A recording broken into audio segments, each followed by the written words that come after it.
Hi, I'm Hub Arcus for Pro Football Weekly, along with our associate editor Dan Parr. We're previewing all 32 NFL teams to kick off the 2012 regular season. We look now at the New Orleans Saints, and Dan, this is one I've been looking most forward to, because with all the focus on all the off-the-field, off-season silliness, this is still one of the most loaded rosters in the NFL. Absolutely, the most talented team in the division, I think. And if you look at what they did in the offseason, aside from all the other bounty-related issues, I think they did a pretty good job in free agency. You get Curtis Lofton, who I think is going to be an upgrade for them at middle linebacker, assuming he's healthy and ready for week 1. And then also, they lose Carl Nicks. They get Ben Grubbs. Not a bad landing spot for him. I think that's going to be a very nice fit as the new left guard for the New Orleans Saints. Well, you talk about losses. This is going to be a case study in how important coaches are in the NFL, or is it all about the players? Right, they're going to be without Sean Payton for the entire season. This is one of the brightest offensive minds in the game.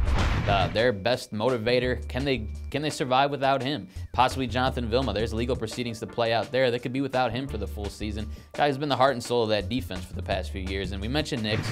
Also Robert Meacham at wide receiver. You lose a little bit of depth at that position. They still have a good group there, but Meacham did perform pretty well for them over the past 3 years. A deep threat. Who steps up to fill that void? Dan, I don't know if I want to use the word optimism, but I still believe this is one of the 3 or 4 best teams in the NFC. Give me some reasons I can justify that. I think they're well equipped to withstand all they lost with the bounty penalties. I think Drew Brees, when you have him on the field, an extra coach out there, this offense, we know what he did last season, historically good. I think if the numbers may come down a little bit, but it's still one of the most explosive offenses in the league. And maybe Steve Spagnuolo gets that defense on track in his first season. Now, I can downplay the effects of Bounty Gate all I want. It has to be a concern. You have to worry. Beyond that, pessimism for this team? Well, I think I mentioned the defense. Maybe Spagnuolo gets it back on track. I have some real concerns about the depth on the defensive line and at cornerback. And right now they have a slew of injuries at linebacker as well.